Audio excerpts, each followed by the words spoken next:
Hello guys, स्वागत है आपका सिटीजन जी चैनल पर। और आज आप देखने वाले हो 2019 में रिलीज हुई Russian survival thriller movie Break का ब्रेकडाउन, जिसके डायरेक्टर हैं टिग्रान साकियान। जैसी फ्रोजन थी थोड़ी बहुत वैसी है और आप इसे हिंदी में भी देख सकते हो। खास बात यह है जिस दिन ये मूवी रिलीज हुई थी उसके अगले दिन ही मैंने ये चैनल बनाया था। यार चलिए अब ज्यादा देर ना करते हुए जल्दी से ब्रेकडाउन स्टार्ट करते हैं।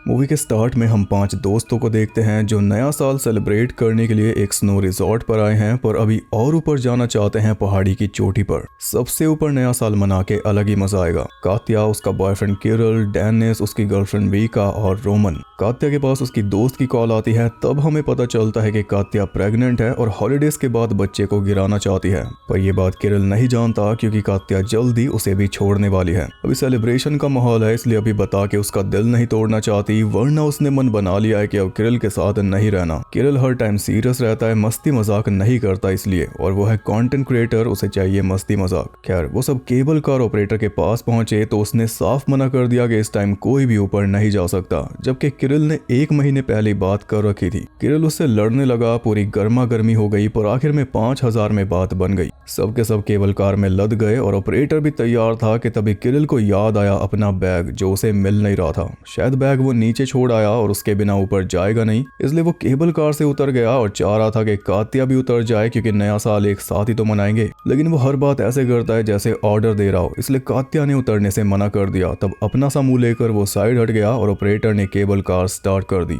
अब इस मौके का फायदा उठाकर रोमन कात्या के ऊपर चांस मारने लगा कि तुम मेरे साथ नया साल मना लो, पर कात्या को उससे कोई लेना देना नहीं था। खैर अभी थोड़ी ऊंचाई पर पहुंचे ही थे कि तभी पावर चली गई, जिस वजह से केबल कार बीच रास्ते में ही लटक गई। उन चारों को चिंता होने लगी, पर कहीं ना कहीं उन्हें भरोसा था कि जल्दी पावर वापस आ जाएगी। लेकिन इससे पहले रोमन को बेचैनी होने लगी। ऑपरेटर ने उसे दरवाजे की चाबी दी थी ताकि ऊपर पहुंचने के बाद वो दरवाजे को खोल सके, लेकिन उसने खोल दिया बीच हवा में, सिर्फ हल्का होने के लिए। इतने में ऑपरेटर ने बैकअप पावर ऑन कर दी, जिस वजह से केबल कार एकदम से चल पड़ी और झटका लगने से रोमन नीचे गिर के पूरा हल्का होने वाला था। वो तो डेनिस ने सही टाइम पे उसे पकड़ के पीछे खींच लिया। इसके बाद वो पीने बैठ गया क्योंकि डर भगाने के लिए जरूरी हो गया था। अपने साथ वो एक क्रिसमस ट्री भी लेकर आए थे लड़ियों से सजाकर। रोमन ने देखा कि किरिल का बैग उस ट्री के नीचे पड़ा है और इसकी वजह से नए साल पे वो बेचारा अकेला रह गया। बैग के अंदर थी महंगी शैंपेन। डेनिस ने किरिल के पास फोन करके उसे बता दिया कि तुम्हारा बैग मिल चुका है, तो किरिल बोला कात्या से बोलो उसे बाहर फेंक देगी। इतना बोलकर उसने फोन काट दिया क्योंकि वो तो जा रहा था वापस होटल की तरफ सो के नया साल सेलिब्रेट करने। बैग के अंदर एक पैराशूट टाइप बलून भी था जिसे किरिल उड़ाने वाला था ऊपर से, और साथ में थी एक रिंग जिससे वो कात्या को शादी के लिए प्रपोज करने वाला था। इसलिए बैग की इतनी चिंता कर रहा था क्योंकि बैग में सारा प्रपोज करने वाला सामान है, और इसलिए कात्या को नीचे उतार रहा था ताकि अगर बैग नीचे हुआ तो नीचे ही उसे प्रपोज कर सके। पर अब तो वो चला गया रोने, सोने। कात्या ने उसके पास फोन मिलाया लेकिन उसने उठाया नहीं, और फोन ज्यादा देर तक रिंग भी नहीं हो सका क्योंकि ऊंचाई पर पहुंच जाने की वजह से नेटवर्क जा चुका था। इधर ऑपरेटर केबल कार के मैकेनिकल गियर्स को चेक करने पहुंचा जिनकी वजह से वो ऊपर जा रही थी, लेकिन ज्यादा झांकने की वजह से उसके गले में जो चाबियां लटकी हुई थी वो गियर में फंस गई, जिसके चलते वो गला घुटने से मर गया। और जाते जाते उसके हाथ से एक मेटल रॉड बीच में गिर गया जिसकी वजह से गियर अटक गया और केबल कार फिर से लटक गई। और इस बार उन चारों ने उतनी चिंता नहीं की क्योंकि उन्हें पता था कि कुछ ही देर में चल जाएगी। 12 बज चुके थे, इसलिए वो केबल कार के अंदर ही सेलिब्रेट करने लगे। 12 बजते किरिल ने कात्या के पास फोन मिलाया लेकिन फोन अब लगेगा नहीं, और इस सब से किरिल का गुस्सा बढ़ता ही जा रहा था। उधर वो सब मजे में शराब पी रहे थे, फोटोज ले रहे थे क्योंकि ऐसा न्यू ईयर दोबारा कभी नहीं आएगा जब वो केबल कार में फंसे हुए सेलिब्रेट कर रहे होंगे। यादगार तो रखनी थी, पर चिंता की बात नहीं है, याद हमेशा रहेगा। कात्या ने ग्लास पे एक स्माइली फेस बना दिया जिसकी आंख से आंसू भी टपक गया बनते ही। मजाक में रोमन ने उस स्माइली फेस का SOS बना दिया, यानी हेल्प, और इसकी जरूरत पड़ेगी। ऐसी रात से सुबह हो गई। कात्या की आंख खुली तो उसने देखा कि सब के सब बुरी तरह जमे पड़े थे। उन्हें बचाने के लिए हेलीकॉप्टर आया मगर कोई नहीं उठा, सिर्फ कात्या उठी, और उसने देखा कि किरिल उसे बचाने आया था। वो ग्लास तोड़ने लगा, बचाने के बजाय उसे मारने के लिए। तभी कात्या जाग गई और उसने उसने देखा कि अभी कोई नहीं जमा, पर अभी तक केबल कार चली नहीं। इस बात से वो हैरान थे। केबल कार में 2 इमरजेंसी एग्जिट हैं, एक नीचे और एक ऊपर। डेनिस पहुंचा हुआ था ऊपर आसपास का जायजा लेने, लेकिन नीचे का कुछ दिखाई ही नहीं दे रहा था क्योंकि बीच में थे बादल। रोमन तो कुछ ज्यादा ही झांक रहा था, हल्की सी चूक होती तो नीचे गिर जाता सीधा, और कात्या तो ऊपर आने से डर रही थी। इस बीच वीका ने एक फ्लेयर वेस्ट कर दी तो डेनिस ने साफ साफ सबको समझा दिया कि हमारे पास जो भी सामान है हमें सोच समझ के यूज करना होगा। जितना भी खाना है उसकी राशनिंग करनी होगी और पानी भी बचाना होगा क्योंकि सिर्फ एक ही बॉटल है, वो भी जमा हुआ। और हाँ, फ्लेयर्स को तो छूना ही मत, जब कोई हेलीकॉप्टर यहाँ से गुजरेगा तब यूज करेंगे। डेनिस ने एक ही बार में सारी चीजें सुलझा दी। सर्वाइव कैसे करना है उसे अच्छे से पता था, पर देखना यह है कि उसका साथ कौन कौन देगा। उधर ऑपरेटर की शिफ्ट चेंज हो चुकी थी, इसलिए 2 लेडी ऑपरेटर आई और उन्होंने देखा कि केबल कार बीच में ही अटकी हुई है, लेकिन उन्हें ये नहीं पता था कि केबल कार के अंदर लोग भी हैं। इसलिए उन्होंने रिपेयर टीम के भरोसे सब कुछ छोड़ दिया और खुद नए साल के उपलक्ष्य में पार्टी करने बैठ गई। नीचे मैकेनिकल रूम में जाके भी नहीं देखा, पर दिक्कत यह है कि नए साल के दिन रिपेयर वाले भी नहीं आने वाले, वो भी पार्टी कर रहे होंगे। इसलिए केबल कार फंसी है तो फंसी रहे, क्या फर्क पड़ता है। जो कोई केबल कार यूज करने आएगा उसके लिए उन्होंने बाहर एक नोट चिपका दिया कि केबल कार अभी वर्किंग नहीं है। साथ में ही एक नई मॉडर्न रोपवे बनाई हुई है, लोग उससे चले जाएंगे। उधर किरल की आंख खुली बाथटब में। उसके पास उसकी माँ वीडियो कॉल कर रही थी कात्या को हैप्पी न्यू ईयर विश करने के लिए, पर किरल ने बोला कि अब कोई शादी नहीं होने वाली और फोन काट दिया। इधर ये चारों केबल कार को छानने में लगे हुए थे तो एक हार्नेस मिल गया, मतलब कि रस्सी भी जरूर होगी जिसे हार्नेस में बांधकर नीचे वाले इमरजेंसी एग्जिट से बाहर निकला जाएगा। रस्सी कात्या को मिल गई, लेकिन उसने मुंह नहीं खोला क्योंकि वो ये रिस्क नहीं लेना चाहती थी। उसे लग रहा था कि मदद आ ही जाएगी, अपनी जान जोखिम में डालने से अच्छा है थोड़ी देर वेट किया जाए। उस केबल कार के अंदर कोई पैनिक बटन भी नहीं था और सर्दी बहुत ज्यादा लग रही थी, इसलिए डेनिस ने क्रिसमस ट्री में आग लगा दी ताकि कुछ देर गर्म रहा जा सके। अब वो हार्नेस किसी काम का नहीं था, इसलिए वीका उसे साइड में रखने गई और तभी उसे मिल गई रस्सी, जिस वजह से रोमन कात्या के ऊपर बरस पड़ा कि तूने हमसे ये बात छुपाई क्यों। कात्या बोली कि गिर के मरने से तो बेहतर है वेट करना। अब हार्नेस और रस्सी दोनों मिल चुकी थी, इसलिए अब बहस ये थी कि नीचे जाएगा कौन, जो स्टेशन तक जाके हेल्प लेकर आएगा। रोमन सबसे पहले बोला कि जिसका वजन सबसे कम है उसे उतरना चाहिए ताकि रस्सी ना टूटे। ये आइडिया देकर उसने खुद को सेव कर लिया क्योंकि उसका वजन सबसे ज्यादा है। बात फंस गई वीका और कात्या के बीच और दोनों ही रेडी नहीं थे। गर्मा गर्मी इतनी बढ़ गई कि वीका ने रोमन के मुंह पे चांटा मार दिया, क्योंकि पहले तो इतना बहादुर बन रहा था कि दरवाजा खोलकर हल्का हो रहा था, अब जरूरत पड़ी तो सबके पीछे छुप रहा है। रोमन भी गुस्से में वीका के ऊपर झपटा तो डेनिस को बीच में आना पड़ा और रोमन ने डेनिस को ऐसा धक्का मारा कि वो बस केबल कार से बाहर गिरते गिरते बचा। फिर डेनिस भी उसके ऊपर टूट पड़ा, जिसका परिणाम कुछ अच्छा तो नहीं होने वाला था। तो कात्या ने उन्हें धमकी दी कि रुक जाओ वरना ये रस्सी बाहर फेंक दूंगी। तब जाके दोनों ने हाथ मिलाया और किसी को कोई परेशानी न उठानी पड़े, इसलिए डेनिस ने ही नीचे उतरने के लिए अपना नाम दे दिया। इससे सबकी मुश्किल आसान कर दी। रस्सी को अंदर बांध दिया और उन तीनों के सहारे वो नीचे लटक गया। वो तीनों धीरे धीरे रस्सी सरका कर उसे नीचे उतार रहे थे बड़ी सावधानी से, और रस्सी अंदर इसलिए बांधी कि अगर बाय चांस गलती से इन तीनों के हाथों से रस्सी छूट भी गई तब भी डेनिस गिर के मरेगा नहीं, बीच में कहीं लटक जाएगा जहां से वापस उसे ऊपर खींच लेंगे। फुल प्रूफ प्लान तैयार करके सारा जोखिम भी वो खुद ही उठा रहा था। सर्वाइवल मूवीज उसने बहुत ज्यादा देखी हैं, ये भी हमें पता चल गया, क्योंकि जाते जाते ऐसे डायलॉग्स मार के गया कि अगर मैं टाइम पे वापस ना आया तो पुलिस के पास फोन कर देना और अजनबियों के लिए दरवाजा मत खोलना। सबसे ज्यादा बोले जाने वाले डायलॉग्स। खैर उसने अंदाजा लगाया था कि रस्सी उसे नीचे वाली बर्फ के आसपास पहुंचा देगी, फिर थोड़ी ऊंचाई से अगर कूदना भी पड़ा तो कोई बात नहीं। लेकिन ये भ्रम उसका जल्दी टूट गया जब उसने अपना स्नोबोर्ड नीचे बर्फ पे फेंका। स्नोबोर्ड गिरते ही सारी की सारी बर्फ ढह गई, क्योंकि बर्फ के नीचे कोई ग्राउंड नहीं था बल्कि बड़ी सी दरार थी जिसमें उतरने का कोई मतलब ही नहीं बनता। डेनिस उन्हें बोलने लगा कि मुझे ऊपर खींचो, लेकिन वो डेनिस को सुन ही नहीं पा रहे थे। और ये तो डेनिस ने उतरते वक्त सोचा ही नहीं था कि ऊपर ये मुझे सुन नहीं पाएंगे। बस यहीं पे चूक हो गई, जिसके चलते डेनिस पैनिक करने लगा। वो तीनों उसे नीचे धकेलते जा रहे थे, इसलिए वो खुद वापस ऊपर चढ़ने की कोशिश करने लगा, जिसमें नाकाम होकर एकदम से लटक गया, जिस वजह से रस्सी पे ऐसा जोर पड़ा कि जहां बंधी हुई थी वहां से टूट गई और रस्सी के साथ फंसकर रोमन भी नीचे गिर पड़ा। डेनिस और रोमन दोनों ही गिर के मर जाते अगर कात्या सही टाइम पे बहादुरी ना दिखाती तो। उसने रस्सी अपने हाथ में लपेट ली और किसी तरह पैरों का जोर लगाकर ऊपर बनी रही, जिसके चलते डेनिस और रोमन दोनों अभी के लिए बच गए थे। लेकिन रोमन को पता था कि कात्या ज्यादा देर तक होल्ड नहीं कर पाएगी, इसलिए रोमन रोमन ने भार कम कर दिया, चाकू से रस्सी काट कर मतलब डेनिस को मौत के मुंह में फेंक दिया, फिर खुद आ गया वापस ऊपर। जैसे ही ऊपर आया वीका ने उसका चाकू छीन कर उसी के ऊपर तान दिया और बोली डेनिस अब भी जिंदा होगा, तू नीचे जा और उसे बचा। पर बोलते बोलते वो अचानक से गिर पड़ी क्योंकि उसका बहुत ज्यादा खून बह चुका था। जिस मेटल पाइप पे रस्सी बांधी थी जब वो टूटा तो वीका की थाई को चीरते हुए निकला, जिस वजह से इसकी आर्टरी कट गई, इसलिए अब इसका जिंदा बचना इम्पॉसिबल है।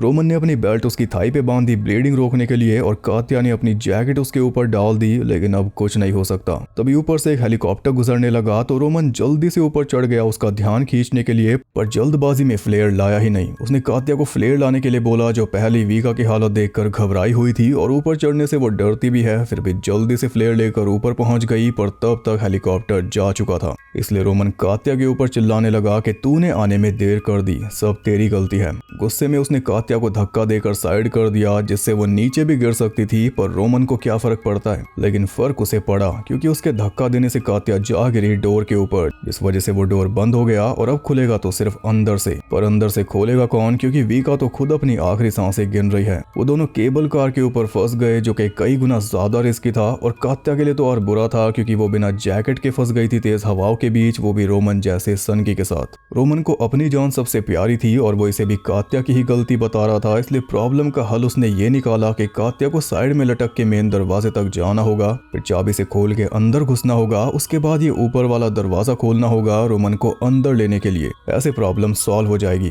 पर लटकना ही सबसे बड़ी प्रॉब्लम है जिसे वो गिन ही नहीं रहा क्योंकि उसे नहीं लटकना। कात्या के साथ जबरदस्ती करने लगा तो कात्या ने फ्लेयर जला के उसके सामने कर दी जो कि जल्दी बुझ भी गई। तब रोमन एक बार फिर उसकी तरफ बढ़ा तो उसने नाक पे मुक्का मार दिया, जिस वजह से रोमन जाके गिरा सीधा फ्लेयर के ऊपर, जिससे उसकी जैकेट ने आग पकड़ ली, इसलिए उसे भी जैकेट निकाल के फेंकनी पड़ गई। अब कात्या ने उसकी समस्या और बढ़ा दी, इसलिए गुस्से में उसने एक मेटल पाइप उखाड़ लिया कात्या को सबक सिखाने के लिए, पर ऐसा करके उसने केबल कार के होल्डिंग सिस्टम को वीक कर डाला। अभी तक तो स्टेबल थी पर अब नहीं रहेगी। रोमन कात्या के ऊपर अटैक करने लगा और बचने का कोई रास्ता भी नहीं था, इसलिए मजबूरन कात्या को साइड में लटकना पड़ा, जिस बीच रोमन उसके ऊपर मेटल पाइप से हमले भी किए जा रहा था जिससे विंडोज के अंदर क्रैक पड़ने लगे थे। हमलों से बचते हुए किसी तरह कात्या दरवाजे तक पहुंची, फिर जल्दी से लॉक खोलकर अंदर चली गई, लेकिन अब ऊपर वाला डोर तो किसी भी हाल में नहीं खोलने वाली, बल्कि उसने तो मेन दरवाजा भी लॉक कर दिया ताकि रोमन लटक के भी वापस अंदर ना आ सके। लेकिन अब उसके हाथ में मेटल पाइप था तो उसी का यूज करके वो डोर खोलने में लग गया। तब कात्या ने भी दोनों हाथों से डोर को कस के पकड़ लिया ताकि खुल ना पाए। अब रोमन ने केबल कार का हैंगिंग सिस्टम तो पहले ही वीक कर दिया था, वो मेटल पाइप उखाड़ के फिर उसी साइड जाके इतना जोर लगा दिया कि केबल कार उस साइड से झुक गई, जिस वजह से वो जा गिरा सीधा नीचे।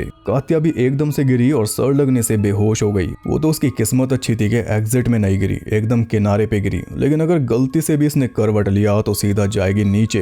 होश आने पर उसने करवट लिया लेकिन दूसरी साइड पे, जिस वजह से वो गिरने से बच गई। पर तभी रोमन ऊपर आ गया और उसने चाकू घुसा दिया कात्या के हाथ में, तभी वो जाग गई। नाइटमेयर्स इसे बहुत आते हैं। जागी तो उसका हाथ मेटल फ्लोर के साथ जम के चिपक चुका था, तो हाथ फ्री करने के लिए उसे पूरी स्किन फाड़नी पड़ी। उधर किरिल सुबह होते ही होटल से निकल गया था। पहले दोस्तों के रूम पे जाके उसने नॉक किया था, पर जब कोई रिस्पॉन्स नहीं मिला तो निकल गया था सीधा एयरपोर्ट के लिए। अब जाके एयरपोर्ट पर पहुंचा है, लेकिन अंदर जाने से पहले एक बार उसने होटल में फोन मिलाया अपने दोस्तों के बारे में पता करने के लिए, क्योंकि उनमें से कोई भी कल से ऑनलाइन नहीं आया और होटल वालों ने भी यही बताया कि आपके दोस्त तो वापस लौटे ही नहीं। बस इतना सुनते ही वो समझ गया कि कुछ तो गड़बड़ है, इसलिए वापस चल दिया रिजॉर्ट की तरफ। इधर कात्या को बहुत ज्यादा सर्दी लग रही थी, इसलिए वीका के ऊपर से उठा के उसने अपनी जैकेट वापस पहन ली, क्योंकि वीका भी बहुत पहले ही दम तोड़ चुकी थी। फिर हाथ पे अल्कोहल डाल के उसने कपड़ा बांध लिया, क्योंकि हाथ को यूज करना ही था। बीच में जो एग्जिट खुला हुआ था वो बहुत बड़ा जोखिम था, तो सबसे पहले उसे ही ब्लॉक किया, उसके ऊपर स्नोबोर्ड वगैरह रखकर। इसके बाद वो जो लड़ियां लेकर आए थे उनसे थोड़ी गर्माइश लेने लगी, जिससे काम बन नहीं रहा था, इसलिए आखिर में उसने वीका की जैकेट भी उतार कर खुद पहन ली।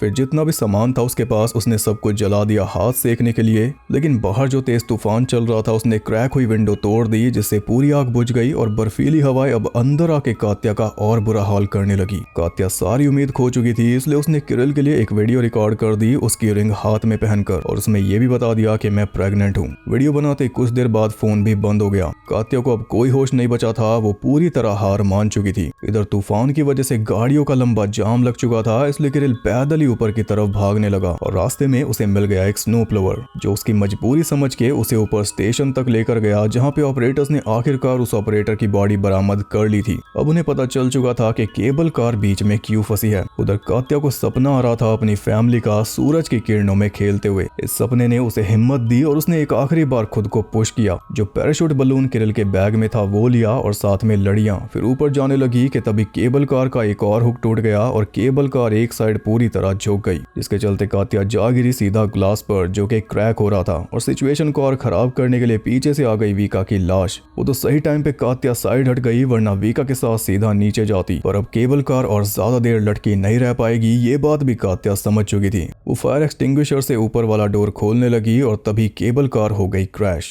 केबल कार के गिरते स्टेशन तक अलर्ट पहुंच चुका था, जिस वजह से किरिल ने भी उम्मीद खो दी और वो खुद को कोसने लगा। पर तभी उसे दिखाई दिया लड़ियों से जगमगाता हुआ पैराशूट बलून, जिसे देखकर वो समझ गया कि कात्या अब भी जिंदा है। केबल कार का जो हैंगिंग वाला स्ट्रक्चर था, कात्या उसके सहारे बची हुई थी, लेकिन तूफान में और कितनी देर बच पाएगी ये पता नहीं था। किरिल ने ऑपरेटर्स को मदद करने के लिए बोला, लेकिन उनका कहना था कि रिपेयर टीम ही आके इसे चलाएगी। तब किरिल ने खुद वो अटका हुआ मेटल रॉड निकालने की कोशिश की, लेकिन उसके लिए बहुत पावर चाहिए थी किसी मशीन की, जैसे कि स्नो प्लावर। तो स्नो प्लावर का यूज करके उसने गियर को पीछे खींचा, फिर मेटल रॉड को वहां से निकाल दिया। इसके बाद ऑपरेटर ने केबल कार को रीस्टार्ट किया तो फाइनली कात्या नीचे आने लगी। नीचे आई तो उसे मेडिकल केयर मिल गई, जिस वजह से उसकी जान बच गई और इसी के साथ ये मूवी हो गई खत्म।